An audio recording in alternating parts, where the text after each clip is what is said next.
Bonjour à tous. Du coup, je fais cette vidéo pour amener une petite correction par rapport à ce que j'ai pu dire à certains en classe. Donc, je suis parti d'un mauvais principe, à savoir que cette partie-là, la partie qui était ici, était la partie mobile. En fait, du coup, j'avais pas vu cette petite partie ici qui indiquait que le 4 était à l'intérieur du 1. Voilà, donc je fais cette petite vidéo pour reprendre ça et faire une petite correction. Donc en fait, ici le 1 est une partie fixe.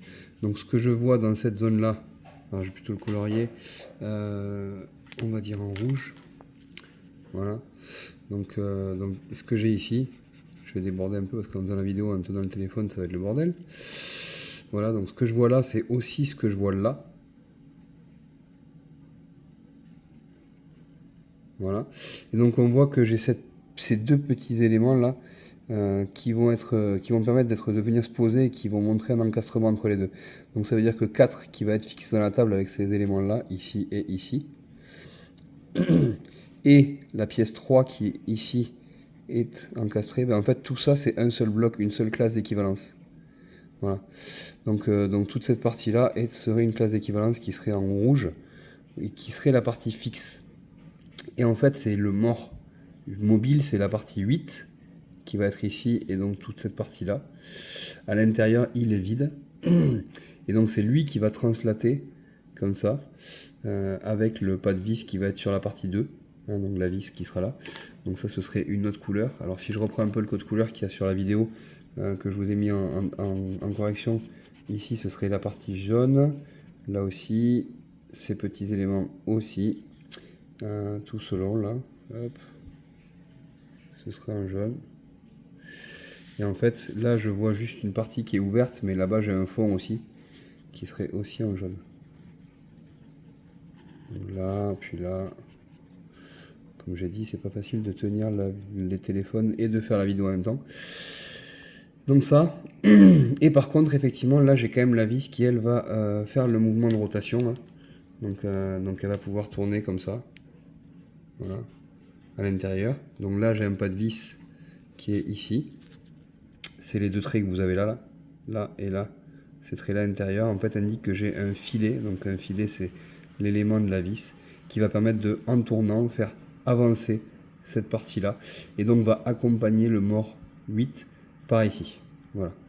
Alors attention, hein, 2 ne fait pas le même mouvement que 8, puisque 2 va tourner, en plus de faire la translation, et il va tourner dans 8, qui lui va juste faire une translation sans faire de rotation, donc juste une glissière. Donc au niveau des classes d'équivalence par rapport à ce que j'ai dit en classe, ben, je me suis un petit peu trompé. Donc en fait les voilà. Donc je vais prendre à côté. On se retrouve avec une classe 1 qui est une classe fixe. Donc ici sur ma classe 1, j'ai... alors on le fait pas là en général, là je le fais pour vous montrer. Hein. Je me retrouve avec ça. Et donc j'ai les pièces 1, 3 et 4. Donc j'ai évidemment cette pièce là et cette pièce là qui sont la même. Le 3 qui est à l'intérieur, qui est ici dans lequel je vais avoir le pas de vis qui va tourner. Et l'élément qui me permet de me fixer à une table, par exemple, puisque là j'ai les deux trous qui me permettent de venir visser sur un élément porteur. Donc ça va être la partie fixe.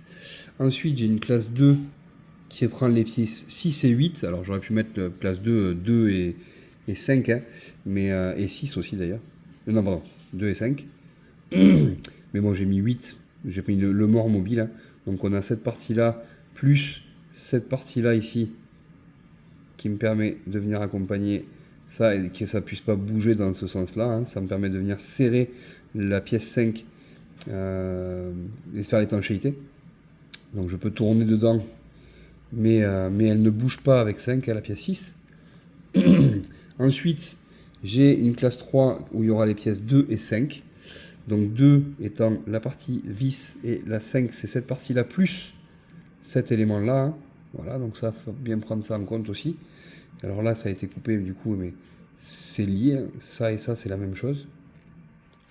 Et enfin, une dernière classe, ça n'a pas changé. Une classe 4 avec 7 et 12. Donc 7 étant le manche et 12 ici. Alors ce que ça change au niveau des éléments, donc on voit que j'ai une liaison entre les classes 1 et 2 qui va faire une translation sur l'axe Y. Alors on a l'axe Y qui est là. Donc les éléments 1 et 2, classe 1 et 2, c'est le mort fixe, cette partie-là, et le mort mobile. Bon, ben, du coup, on voit bien que 8 va faire une translation comme ça. Il va se déplacer seulement en translation, pas de rotation. Donc j'ai qu'une translation, ce qui veut dire que ça devient une glissière. Comme je suis sur l'axe Y, une glissière suivant l'axe Y, et j'ai choisi de mettre le point A, puisqu'il n'y en avait pas, donc j'ai choisi moi-même de le faire. Une liaison entre 1 et 3. Donc les classes 1 et 3, c'est les pièces 1, 3, 4 et 2 et 5. Donc 1, 3, 4 ici, c'est-à-dire partie fixe, 2 et 5. Et donc cette fois-ci, on voit que c'est la vis qui va être à l'intérieur qui va pouvoir translater parce que on visse au niveau de 5, parce qu'on fait tourner 5. Ici, j'ai la vis qui va avancer ou reculer en fonction de la rotation qu'on va faire. Donc j'ai une translation et une rotation qui sont combinées, conjuguées, qui vont suivre l'axe Y. Donc c'est une hélicoïdale. J'ai choisi le point B et suivant l'axe Y. Liaison entre 2 et 3, donc les pièces 6 et 8 et les pièces 2 et 5. Donc je vois qu'est-ce qui est en contact ici, c'est la pièce 5 et la pièce 8. Ici, hein. Alors j'ai aussi 6 et 8, hein. 6 et 5, pardon. Et donc là, on voit que du coup, ben, je vais pouvoir faire une rotation, mais cet élément-là et cet élément-là, du coup, vont m'empêcher de faire la translation supplémentaire. Donc je me retrouve avec uniquement une rotation autour de l'axe Y, encore une fois. Donc ça fait que ça me donne une liaison qui sera un pivot CY. Et enfin, j'ai une liaison entre 3 et 4, donc celle-là, je l'avais déjà sortie. Donc les classes 3 et 4, c'est 2 et 5 qui est en contact avec 7 et 12. Donc on voit ici que c'est quoi? C'est la pièce 5 qui est là, qui est en contact avec la pièce 7 qui est la tige, 12 étant le manche, là, de la tige.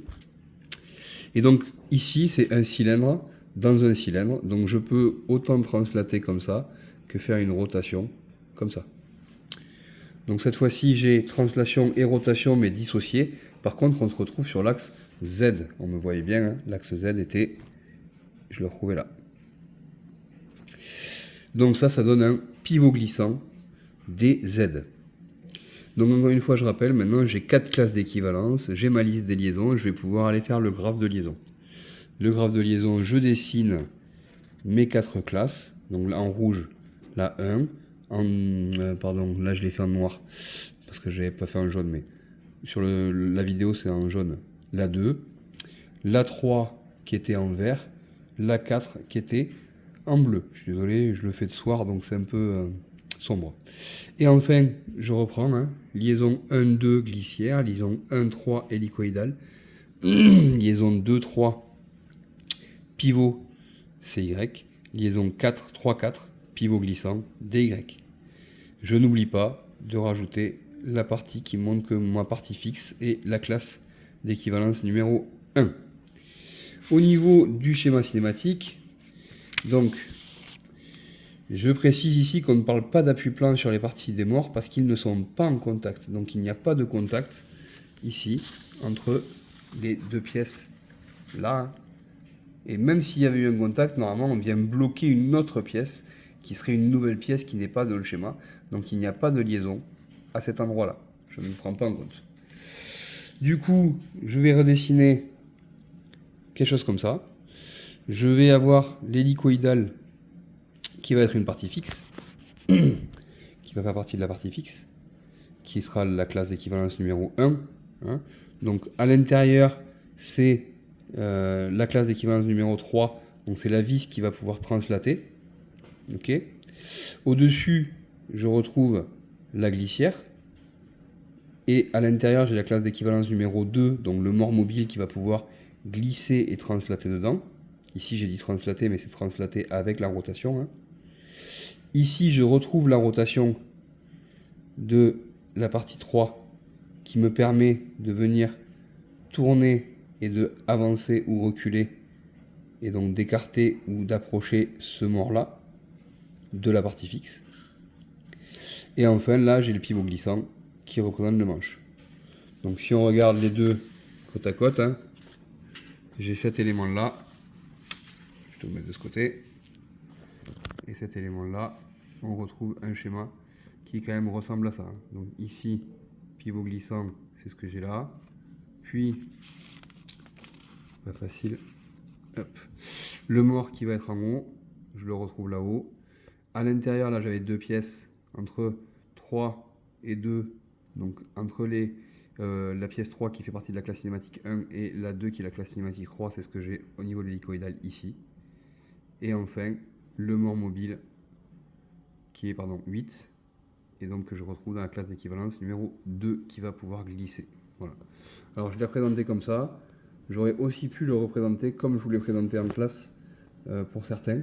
C'était la même chose. Mais ça a évité ici le décrochage que j'avais pu faire en classe. Et j'ai remis le repère YZ. Voilà. Merci et bon courage.